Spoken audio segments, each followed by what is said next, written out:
Hello! నమస్తే అందరికీ. Welcome back to my channel. మేము ఇవాళ ఆర్మూర్లో ఉన్న సిద్ధుల గుట్టకైతే వచ్చేసినాం. యాక్చువల్గా ఇదే మా ఊరు. ముందు ఈ ఊరి పేరు నవనాథపురం, దాని తర్వాత ఆర్మూర్గా చేంజ్ అయ్యింది. ఎందుకు చేంజ్ అయ్యింది అంటే ముందుగా ఇక్కడికి 9 మంది మునీశ్వరులు ఈ గుట్ట పైన తపస్సు చేసుకోవడానికి వచ్చారు.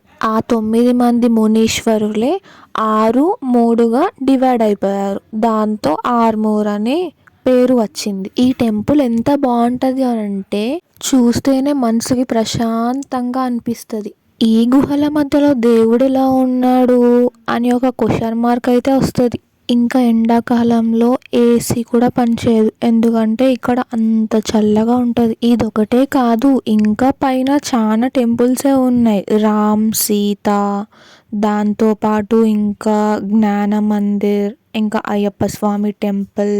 నేనెందుకు వచ్చినానంటే యాక్చువల్గా చిన్న మొక్కు ఉండే అన్నమాట. గ్రాడ్యుయేషన్లో మంచి మార్క్స్ వస్తే స్వీట్ బాక్స్ తీసుకొని వస్తా అని అనుకున్నట్టే మంచి మార్క్స్ వచ్చినాయి. విత్ ఏ గ్రేడ్తోని పాస్ అయిపోయినా. మొక్కుకోగానే మంచి మార్క్స్ వస్తాయా అని కాదు, అందులో మనం కూడా ఎఫర్ట్ పెట్టాలి అంతే.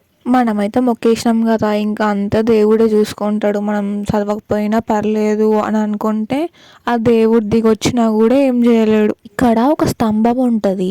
మన మనసులో ఉన్న కోరికలు నెరవేరాలని వచ్చిన వాళ్ళందరూ 5 రూపీస్, 1 రూపీ కాయిన్స్ అట్లా దానిపైన వేస్తూ ఉంటారు. అంటే ఆ కాయిన్స్ దానిపైన పడితే మన కోరిక నెరవేరుతుంది అని నమ్మకం. ఫైనల్గా ఇదే మా విలేజ్ వ్యూ. దీనిపైనుంచి చూస్తే మొత్తం విలేజే కనిపిస్తుంది. ఇంతే కాదండోయ్, ఇంకా చాలా పెద్దగా ఉంటుంది. ఇది ఒక 1 సైడ్ వ్యూ మాత్రమే. That's it for today and follow for more videos.